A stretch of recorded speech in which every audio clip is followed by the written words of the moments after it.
তাইলে প্রমাণিত হয়ে গেল যে তোরাই হলো প্রকৃত নিশাখোর। এরপরে বক্তব্য রাখা হয় আমরা নাকি খয়রাত চাই, খয়রাত খাই। আমরা ছোটবেলায় শুনছিলাম যাদের আর্থিক সচ্ছলতা নাই তারা মানুষের কাছে পয়সা চায়, টাকা চায়, কিন্তু আল্লাহ রহমতে আপনাদের দোয়ায়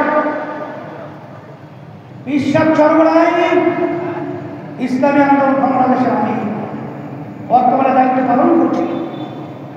শুধু আমি নয়, আমার বাবা, আমার দাদা, আমার দাদার দাদা, তারাও কিন্তু আলহামদুলিল্লাহ অর্থনৈতিকভাবে আল্লাহ অনেক সচ্ছল রেখেছে। আমার আব্বা রহমাতুল্লাহি আলাইহি তিনি কিন্তু প্রথম জীবনে যখন হজ করেছিলেন তখন তিনি নিজের ব্যবসার টাকা দিয়া দাদাজান থাকা অবস্থায় বাপের টাকা নেয় নাই, তার নিজের ব্যবসার টাকা দিয়া তার উপর হজ খরচ করেছে। সেই টাকা দিয়ে তিনি হজ করেছেন। আর তোরা বলছো আমরা ভিক্ষা করি, ভিক্ষা নেই। আসলে প্রকৃত ভিক্ষুক কারা আজকে বাংলাদেশ প্রমাণিত হয়ে গেছে। সর্বক্ষেত্রে তোরা চাঁদাবাজি করো, তোরা আজকে ভিক্ষুক হয়ে বাংলার জমিনে ইতিহাস প্রকাশ করেছে।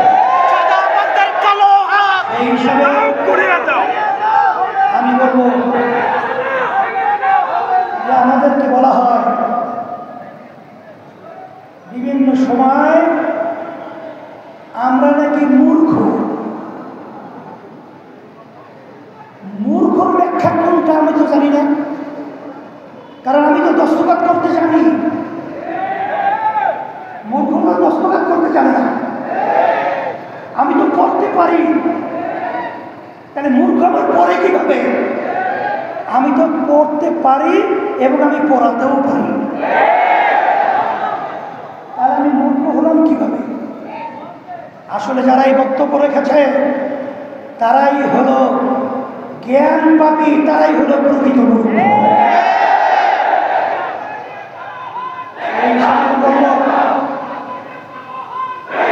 আজকে বাংলাদেশের মধ্যে সুষ্ঠু ধারা রাজনীতি করার মতো পরিবেশ কেমন জানি দিনের দিন নষ্ট হতে চলছে। কিন্তু আমাদের দুঃখ হয় এই দেশটা আমার, এই দেশটা আমি জন্মগ্রহণ করেছি, এই দেশের মহাব্বত এটা ইমানের একটা অংশ। সে লক্ষ্যে আপনারা দেখেছেন জুলাই 5ই আগস্ট ইসলামী আন্দোলন বাংলাদেশ, আমরা কিন্তু একমাত্র ইসলামের এই জ্ঞান নিয়ে সর্বপ্রথম ন্যায়ের পক্ষে অন্যায়ের প্রতিবাদে আমরা এই বাইতুল মুকাররমের উত্তর গেটে প্রথম সমাবেশ মিটিং মিছিল করেছিলাম। আপনারা দেখেছেন 1987 সাল ইসলামী আন্দোলন বাংলাদেশ প্রতিষ্ঠিত হয়েছে। অদ্যাবধি পর্যন্ত আমাদের একটা এমপিও কিন্তু আমাদের দলীয় ব্যানারে সংসদে যায় না। এর অর্থ কি? আমরা তো দুর্বল না, কিন্তু আমরা চাঁদাবাজদের সহযোগী হই না, খুনিদের সহযোগিতা হই নাই, দেশের টাকা বিদেশে পাচারকারীদের সহযোগী ক্ষমতায় যাওয়া সিঁড়ি আমরা হই না।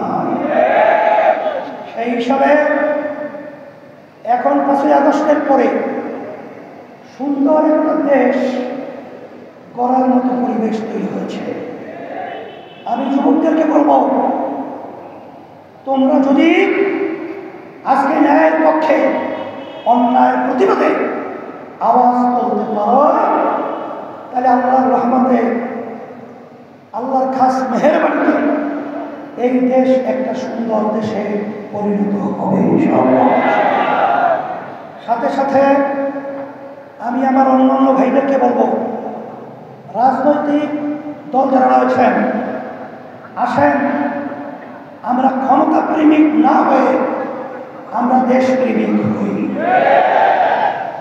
আমাদের দেশের জন্য আমরা আমাদের কথা, কার্যক্রম, বক্তৃতা, আমাদের সমস্ত কার্যক্রমগুলো থাকুক সেইভাবে আমরা পথ চলি।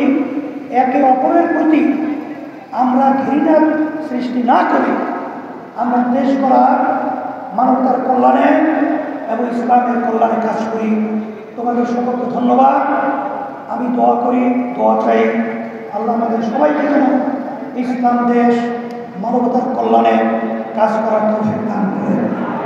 আর বিশেষ করে আমি প্রশাসন ভাইদেরকে বলব, আপনারা নিরপেক্ষ থাকবেন। অমুকজন বড়, অমুকের ক্ষমতায় যাবে, এই চিন্তা আপনারা করবেন না। আপনারা সকলের ব্যাপারে আপনারা নিরপেক্ষ ভূমিকা পালন করবেন। আর অন্তর্বর্তীকালীন সরকারকে আমি বলব, আপনারা লেভেল প্লেইং ফিল্ড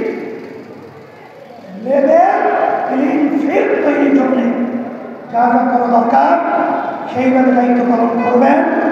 আল্লাহ আমাদের বাংলাদেশের জনগণ আপনাদের সাথে থাকবে, আছে।